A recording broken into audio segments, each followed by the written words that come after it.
ለገሃርን ሲያስቡ ምን ትዝ ይሎታል? የቀድሞውን የምድር ባቡር ጣቢያ ወይስ የተለያዩ የመዝናኛ ስፍራዎች? የአዲስ አበባ እምብርት በሆነችው ለገሃር ጊፍት ሪል ስቴት እየገነባ ስላለው ቅንጡ የመኖሪያ መንደር ሰምተዋል?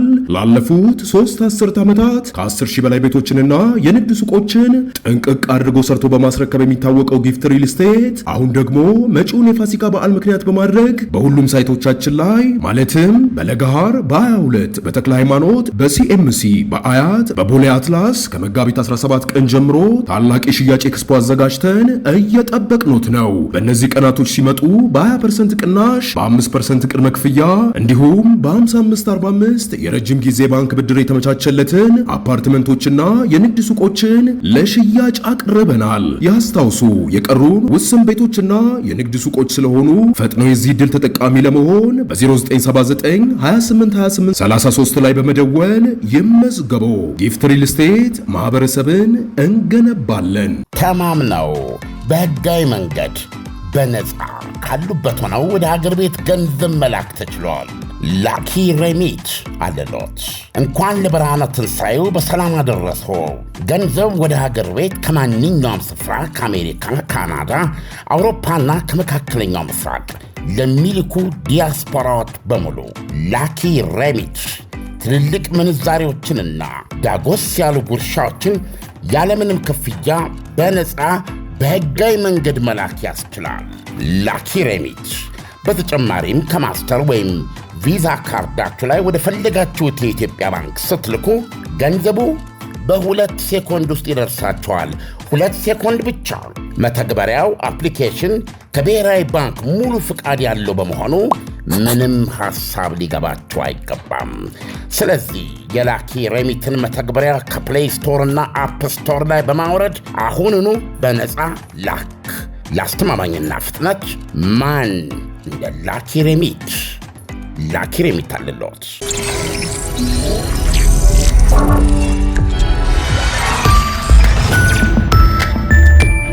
ጤና ይስጥልኝ። ይህ አዋዜ ነው። የዕለቱን ዋና ዋና ጉዳዮች እንመለከታለን። በላይ በቀለ ነኝ። አሜሪካም በኢራን ወደቦች ላይ እገዳ መጣሏን ተከትሎ ከኢራን ጋር ግንኙነት አላቸው የተባሉ 4 መርከቦች ማለፋቸው ተነግሯል። መዳረሻውን ቻይና ያደረገ መርከብ እንደሚገኝበት የተነገረ ሲሆን አሜሪካ ግን እገዳ መጣሉን ተከትሎ ምንም አይነት መርከብ አላለፈም ብላለች። እገዳውን ለማስፈጸም ከ10 ሺህ በላይ ወታደሮች፣ በርካታ የጦር መርከቦችና አውሮፕላኖች መሰማራታቸውን የአሜሪካ ማዕከላዊ እዝ ገልጧል። እስካሁን 6 የንግድ መርከቦች ከአሜሪካ ኃይል የተሰጠውን መመሪያ ተቀብለው ወደ ኢራን ወደብ መመለሳቸውን አክሏል። የተለያዩ ሀገሮችና ተቋማት የሆርሙዝ መዘጋት ትልቅ ስጋት እንደፈጠረባቸው እየገለጹ ነው። በሌላ በኩል ከኢራን ግዙፍ የንግድ ሸሪኮች አንዷ የሆነችው ቻይና እገዳውን አደገኛና ኃላፊነት የጎደለው ስትል አውግዛለች። የቻይና ውጭ ጉዳይ ሚኒስቴር ባወጣው መግለጫም የአሜሪካ እርምጃ ውጥረቱን ከማባባስ ያለፈ ውጤት አይኖረውም ሲል ውድቅ አድርጓል። ቻይና ለኢራን አዲስ የአየር መከላከያም እያዘጋጀች ነው በሚል የተሰራጩ መረጃዎችን ሐሰት ናቸው በማለት ውድቅ አድርጓል።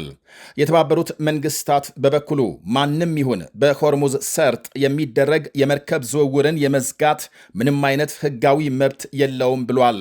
አሜሪካም የጣለችው እገዳ አደጋን በአደጋ ምላሽ እንደመስጠት የሚቆጠር አንዱ ለሌላው የአጸፋ እርምጃ በወሰደ ቁጥር ውጥረት እየባሰና ዓለም አቀፍ ቀውሱን እያስፋፋ በመሆኑ የባህር ክልሉ በአስቸኳይ እንዲከፈት ጠይቋል።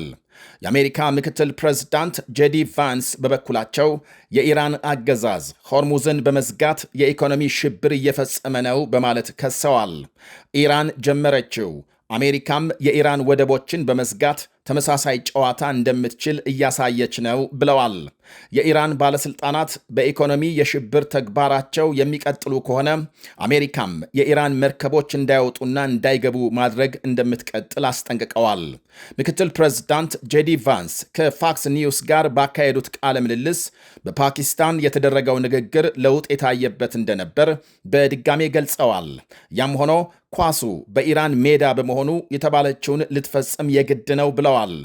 ዋሽንግተን የኢራንን የበለጸገ ዩራኒየም መቆጣጠርና የኒውክሌር ግንባታ የማቆም ማረጋገጫ የምትፈልግ ሲሆን በፓኪስታን ንግግር ኢራን ለ20 ዓመታት ዩራኒየም የማበልጸግ ሥራ እንድታቆም የአሜሪካ ተወካዮች ሐሳብ አቅርበው ነበር ተብሏል።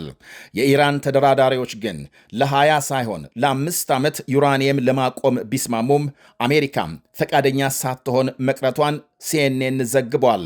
ኒውዮርክ ታይምስ በበኩሉ ኢራን ለኒኩሌር ጦር መሳሪያ ግንባታ ወሳኝ የሆነውን ይህንኑ ዩራኒየም የማበልጸግ ሥራን ለ5 ዓመት የማቆም ዕቅድ ያቀረበችው ትላንት መሆኑን ጠቅሷል። እንዲሁም እስካሁን ያበለጸገችው ዩራኒየም ወደ ሌላ ሀገር እንዲሻገር አሜሪካም ያቀረበችውን ጥያቄ ቴሄራን ውድቅ ማድረጓም ተመልክቷል። በሌላ በኩል የእስራኤል መከላከያ ሚኒስትር እስራኤል ካትዝ በሌላ በኩል ማምሻውን ባሰራጩት የቪዲዮ መልእክት የኢራንን ጦርነት ለማቆም የዩራኒየም መወገድን በቅድመ ሁኔታ አስቀምጠዋል። ያለፈው ዓመት የ12 ቀናት ጦርነትም ሆነ በአሁኑ ወቅት የኢራን ኒኩሌር ፕሮግራምና የግንባታ አቅም መመታቱን የገለጹት ሚኒስትሩ አሁን የቀረው የዩራኒየም ቁሳቁስ በመሆኑ ጦርነቱን ለማቆም የበለጸገ ዩራኒየም በሙሉ ሊወገድ የግድ ነው ብለዋል። ኢራን በከፍተኛ ደረጃ የበለጸገ ከ400 ኪሎ ግራም በላይ ዩራኒየም ከመሬት በታች ቀብራለች የሚለው ጥርጣሬ ጸንቶ የቆየ ቢሆንም የኢራን ባለሥልጣናት ግን ምንም አይነት ዩራኒየም አሳልፈው እንደማይሰጡ ቀደም ባለው ድርድር ወቅት ሳይቀር መናገራቸው ይታወሳል። ፕሬዝዳንት ትራምፕ በቅርቡ ባወጡት መግለጫም ኢራንና አሜሪካም የኒውክሌር ጉዳዮችን ለመፍታት በጋራም ይሰራሉ ማለታቸው ይታወሳል። አሁን ድንገት የኢራንን ወደቦች የዘጉት ደግሞ ቴሄራን ሆርሙዝን እንድትከፍትና ከስምምነት እንድትደርስ ለማስገደድ መሆኑን ገልጸዋል። ይህ በእንዲህ እንዳለ እስራኤልና ሊባኖስ በዋሽንግተን ዲሲ ታሪካዊ የተባለ ንግግር መጀመራቸው ሲታወቅ በሊባኖስ ውጊያ ተጠናክሮ ቀጥሏል። የእስራኤልና ሊባኖስ ልዑካን የአሜሪካ ውጭ ጉዳይ ሚኒስትር ማርኮ ሩቢዮ በተገኙበት ማምሻውን የጀመሩትን ንግግር ታሪካዊና ትልቅ የሰላም ተስፋ የተጣለበት ነው ብለዋል ውጭ ጉዳይ ሚኒስትሩ። በዛሬው ንግግር ዘላቂ ሰላም ለማምጣት በሚያስችሉ ማዕቀፎች ላይ ትኩረት እንደሚደረግ ገልጸዋል። እንደ ፈረንጆቹ አቆጣጠር በ1982 የፍልስጤም ነፃ አውጪ ድርጅት ፒኤልኦን ለመከላከል በሊባኖስ ሙሉ ወረራም መፈጸሟ ሲታወስ እስራኤል በዚያው ዓመት ላይ ሄዝቦላህ ተመሠረተ። ሊባኖስን ከእስራኤል ተጽዕኖ ለመከላከል ነው የሄዝቦላህ ምስረታ። ከቅርብ ዓመታት እንኳን ወዲህ ያለውን ብንመለከት እስራኤልና ሄዝቦላህ በተለያዩ የግጭት መድረኮች የተገናኙ ሲሆን የጥቅምት 7ቱን የሐማስ ጥቃት ተከትሎ ሄዝቦላህ ወደ እስራኤል ሮኬት የተኮሰበትና እስራኤል ምላሽ የሰጠችበት ይታወሳል።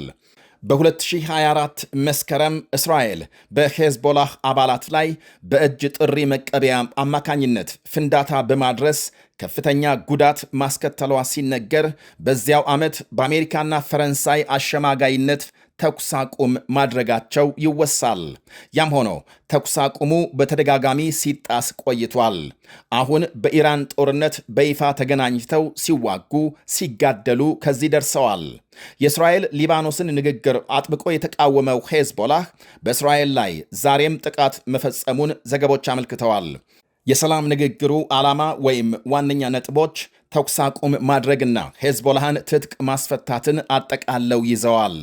በሌላ በኩል ኢራን በእስካሁኑ ጦርነት 270 ቢሊዮን ዶላር የሚጠጋ ውድመት እንደደረሰባት ሲነገር የዓለም አቀፉ የገንዘብ ድርጅት የኢራን ጦርነት ከቀጠለ በተያዘው የፈረንጆች ዓመት የዓለም ኢኮኖሚ እድገት ከ2 በመቶ በታች እንደሚሆን አስጠንቅቋል።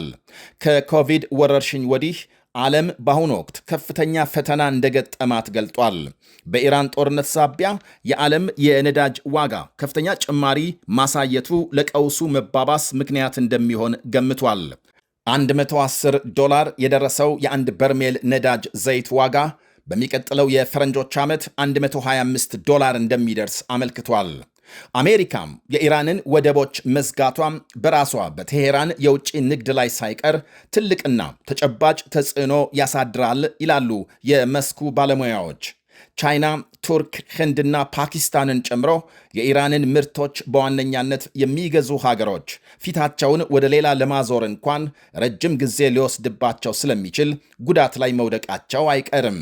በየዓመቱ ቢሊዮኖች ዶላር የሚገመቱ ዕቃዎች ከኢራን እንደሚያስገቡ ሲነገር በ2024 ለምሳሌ አዘርባይጃንና አርሜኒያ ሳይቀሩ ከፍተኛ መጠን ያለው ምርት ከኢራን እንደገዙ መረጃዎች ያሳያሉ።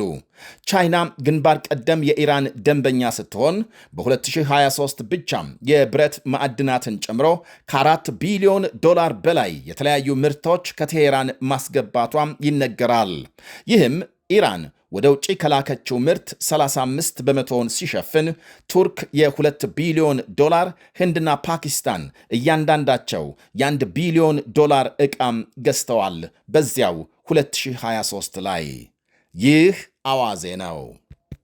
ለገሃርን ሲያስቡ ምን ትዝ ይሎታል? የቀድሞውን የምድር ባቡር ጣቢያ ወይስ የተለያዩ የመዝናኛ ስፍራዎች? የአዲስ አበባ እምብርት በሆነችው ለገሃር ጊፍት ሪል ስቴት እየገነባ ስላለው ቅንጡ የመኖሪያ መንደር ሰምተዋል?